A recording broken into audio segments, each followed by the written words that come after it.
Hello and welcome. My name is Sia and I dance.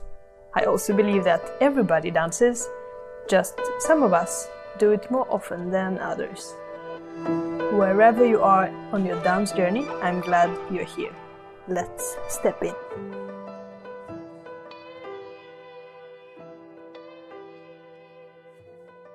Hello. Hi. Thank you for being, again, very spontaneous actually. I messaged you yesterday. Yeah, you did, yeah. You were up for it. Why not? Yeah, I had the Stay. time and I've never done anything like this for dancing, I think. Ah. So this was a cool opportunity. Thank you for inviting me. Yeah, sure. Ah. First of all, what do you want people to know about you? And What- me, because I know you. Oh, what do I want people to know about me? Hmm? Okay, so I'm a Balboa dancer from Finland. Mhm. There are not that many of us, so it's a very close-knit community.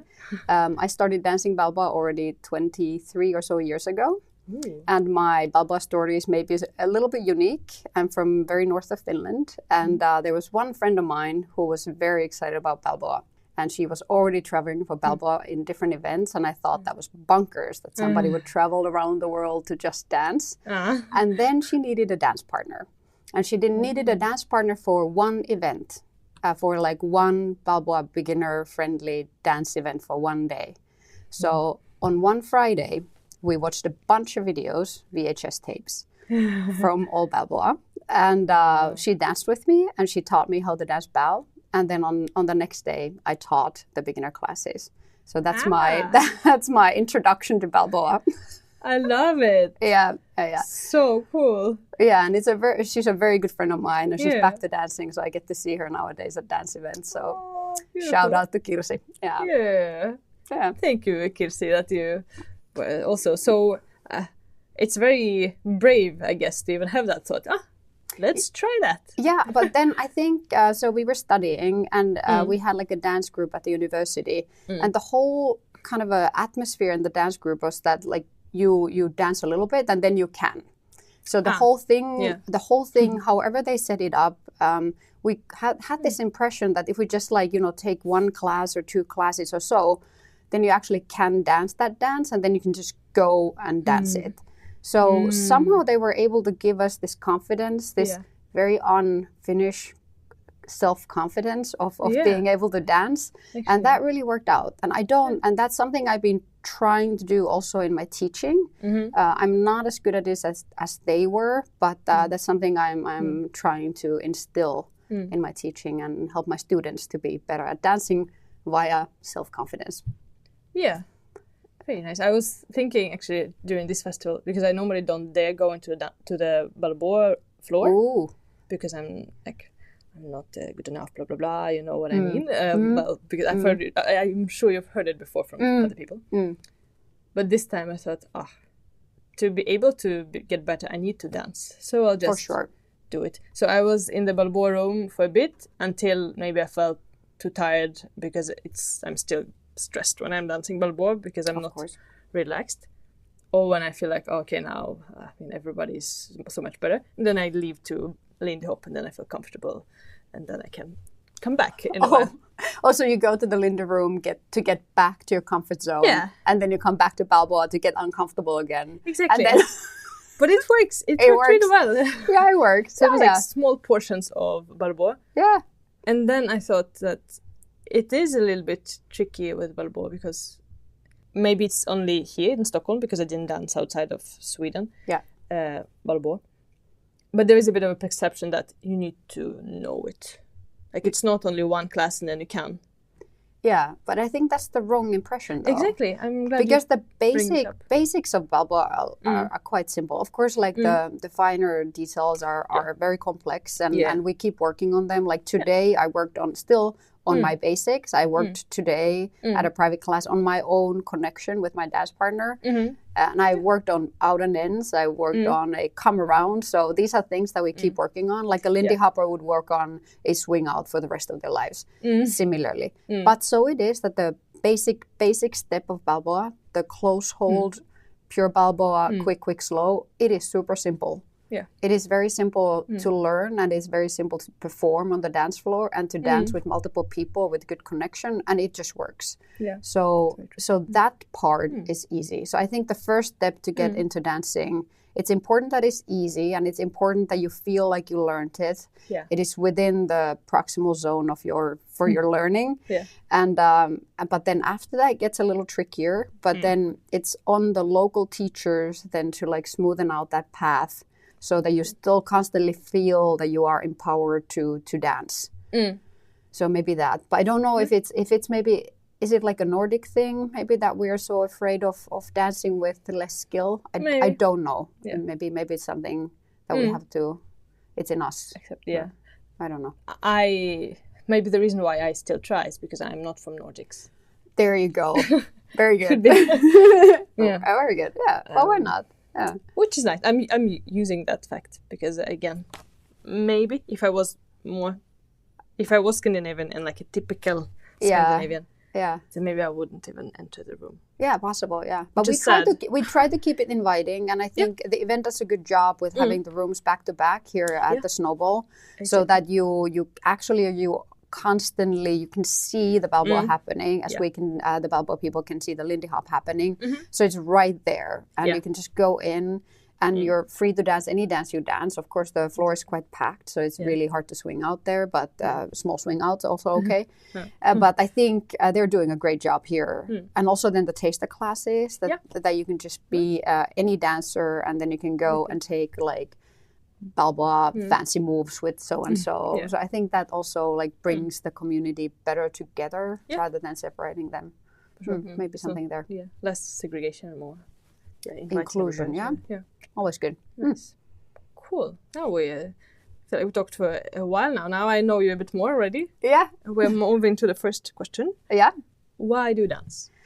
Oh, I don't know. No. I think it's one of those things where like all the components as together are in a package that seems very inviting to me.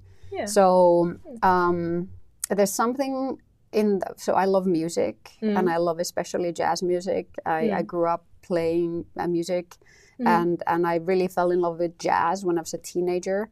I just didn't know that there's a dance that goes with it. Yeah. There was no access to swing dancing in where I grew up in. And then when I encountered swing dancing, and I love to move the music. So then when I found out that you can dance to my favorite type of music, there's also a dance that goes with it. And then that kind of came together. So, but why do you stay in dancing is maybe then the other question, like the community, the friends that you meet, and the community that keeps like kind of being both inviting but supportive is super important. And then as just like an adult person having like other life, like the other work life, it seems very important, or it has been very important for me to be able to leave my work, my other work, my job, and then come to the dance world, which feels like this beautiful bubble where I get to forget everything else. So it's like this bubble where I feel safe, where I can just enjoy myself. I can just, everything else leaves my mind and my brain, and no worries exist other than the dancing. And I think especially during the pandemic, it became really like clear that that's something I didn't find another hobby during the pandemic that would do the same thing for me. So it started with the combination of the music that I really love, to be able to connect that with the movement. But now I think it continues as more like the bubble, the community, and still of course the combination of the music that I so love, and then the movement that I like to put to the music. Yeah. So that would be my reason. It's not a very super clear one path, but I think it's just the stars aligning, things stacking up nicely. Many things in life are not very clear, straight path, as you said. So makes sense to me. Yeah. And with what you said, that in the beginning you liked the music, and you didn't know that there's a dance that goes with it. Yeah, it was actually my experience. Oh, you too? Really, I liked listening to jazz, but when I was at university. Yeah. But also I started singing in a jazz band. Oh. And I really loved it. We did it for 2 years when I was still studying there, maybe 3 years. And I remember when I moved when I moved from the UK, doesn't matter where. Yeah. I realized that there was this Lindy Hop thing. Yeah. But these are the songs that I was singing in the band. I had no idea you could dance. And it made so much sense. And I almost felt like, how did I not think of it? It's so obvious. But for me, it was jazz band music thing. Yes. Not a dance thing. Yeah, same. Yeah. You're like, whoa, I have to try. Well, I sometimes do think that, as we're back at that topic, that what if I had grown up in like US and it would have been like, how early would I have started dancing? Yeah. Oh, it's then on the other hand, starting decisively as an adult and getting to choose your hobby, like with like deciding that this is the hobby that I like. Of course, it's a different thing than starting as a child. Yeah, for sure. Anyway, that's your path. Yeah. And I'm glad that community kept you. Yeah, here. Of course. Yeah, friends. Yeah. But you still live in Finland? Oh, we still do live in Finland. Yeah. Still in the north of Finland? No, we live in very south of Finland. Okay. It's called Tampere. It's a couple hours north from Helsinki. It's a small community, but we're building it up slowly. Cool. Yeah. I'm glad you're doing that. Okay, we'll move on. Now more connected to my work, lighting. Yeah. So share, if you have, one memory that you have dance-related where lighting played a role. Yeah, so this is a tricky question because I actually just very recently I thought of lighting just last spring. So my friends organized an event called the Valencia Balboa Festival, and they have this beautiful palau, a space where they have their Saturday night dances, and I think also Sunday, I don't remember which days. And they probably have professional lighting, I have no idea. But so in that one video where I'm dancing with my dance partner Adam, the way the lighting just hits us as we are in the middle of the stage, it looks like I'm like a star, although I don't really feel like a star, but within the light and with my pink hair and the like all the colors and how it came together. And I think the lighting is maybe key to the fact that then everything as we started dancing looked so like posh is a wrong word, but like lit and like glamorous, glamorous is a good word. Yeah, glamorous and sparkly. And and that's like one of my favorite videos of me dancing. And I think it's of course it's my friends are organizing the event and they've taken so much care of us over there, and people appreciate us over there, and it's all of these things coming together, and the music was great. But I think in that very moment when you just stand there and you feel glamorous, and I think that's kind of So I think, and that was just recently, just this year, I think was maybe the first time when I consciously thought of the lighting standing there. At my other job, I lecture a lot. And then there, the lighting is really, really harsh. So when you're standing on a podium and you often don't even see the audience because the lighting is they have lighting just to be able to see you from also further away, but the stark contrast between the audience and the beaming light in your eye, that you're basically, and I assume that's the lighting that they have in theater also, that you just look to the audience, you actually don't, you just see like shapes. And that's not the dance lighting though. The dance lighting still allows you to see the people, and I think the way they're able to do it somehow, that you are in the spotlight in dancing, but still you're able to see people's faces, and you see like their smiling faces, and you see them looking at you, and you see their support is like so important. And on these podiums in these like big spaces where you have some hundreds of people looking at you, you don't see them even. So it's a very lonely talk. Like it's like you're there like very alone because you really you maybe you don't even necessarily see the front row because it's so harsh.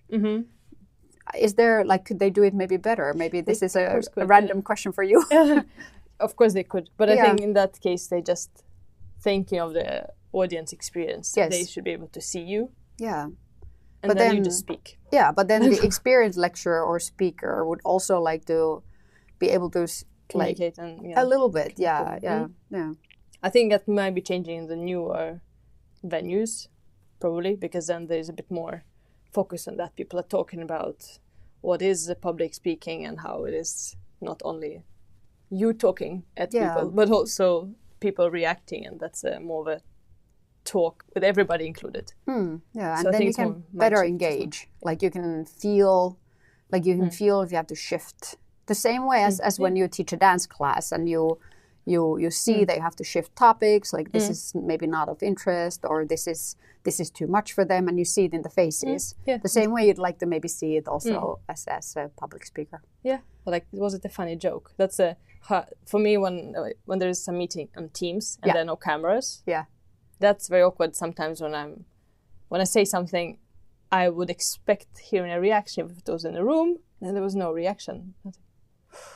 Okay, what do I do now? I mean, should I switch completely the way I talk, or what's happening? Maybe the same thing. Yeah, it is a little bit. Yeah, it's a little rough. Yeah. Sorry, I took us to a side path. No, it's okay. Yeah, but I'm glad that in the dancing scene, you feel like it works well. It works well, yeah, because I like to see the friendly faces. Yeah, it's important to see them, and you still feel glamorous enough. Yeah, that's always important. Yeah, exactly. To feel like special. Exactly. Like more special than you would normally be on a regular social dance floor. Yeah. There needs to be a little bit of pizzazz. Exactly. Cool. Yeah. That's a nice memory. Haven't been to the festival. But you should. Cool. You should. Yeah. Okay. Next question. Next question is, what would be one piece of advice you'd give to somebody who is dancing? Yeah, I would love to see people believe in their own style and technique more, that they would just stay on their own lane and dance like who they are. I see that it's inviting, and maybe there's not a peer pressure, but I guess there's some form of pressure to go to the general direction where the scene is going. But I would love to see and keep seeing more of individual voices and for people to dance the way they hear the music and dance the way their body moves, and not try to dance like the I don't know, the best dancer of Europe dances or whatever, but just like dance their dance. And I think that would be super important for the scene, to see the individuality and not become homogenous. I think we are doing a good job at that. I think we used to be maybe a little more homogenous, and we're now diversifying a little bit. And I would like to see more of that, like different people moving in different ways, doing their musicality in different ways, having different shapes and sizes of bodies, and still like dancing and like just feeling good about your own movement and trying to find that individual voice. I know that it's hard to find the individual voice, but through practice with friends and maybe videoing yourself, which is like really annoying, but still, and then see and then you also feel when you dance, you know when you feel when you're dancing like you. Like there's like a core movement in you that feels like you. And it's all the little quirkiness that happens in your own movement that makes you. And I would just love to see that more. And I don't really care to have everybody like beautiful and polished and like, you know, always perfect. Like I want to see more quirkiness and more individuality. Yeah. Cool. So that. Yeah. But that also, I think, makes maybe more beginners feel included. Yeah. Because then it's like, okay, I'm again entering this room, and it's not that everybody's doing the same thing that I'm not doing. Like, oh, that looks different. Okay, what am I bringing to this? Yeah. I think it's a nice mindset. Yeah. And I don't know, like I've always wondered, I danced other dances as well, because swing was not available to me. And there's always a look. You know, like there's a look of the dance, like what our current vibe of style is here. And I'd like people to break that. It's not a rule, but break the rule a little more. I know that you want to feel like part of the crowd, but still like if you're edgy, just like bring in that vibe. And I would like to see that more.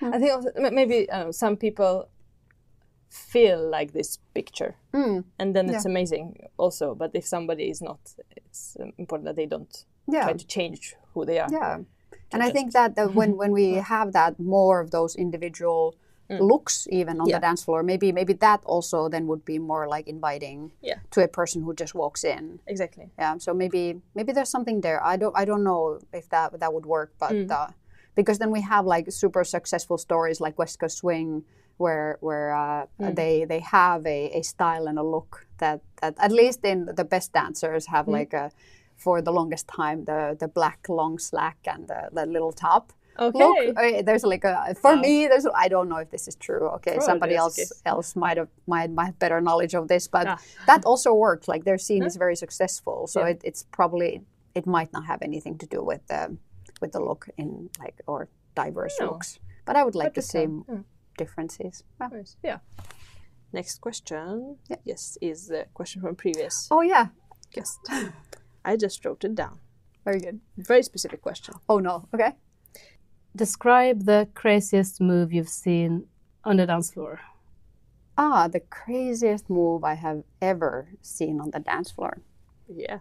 Whatever crazy means for you. Okay, so, well, I don't remember when Bianca and Niels, it must have been at Camp Hollywood a couple of years back. They were at the Spotlight and there was an aerial that I think I watched like 10 times because I didn't understand. I saw it happen and my mind was blown and I had to like watch it a few different times to like get a grasp on like what actually is happening. Yeah. I think there was something there that like blew my mind and that was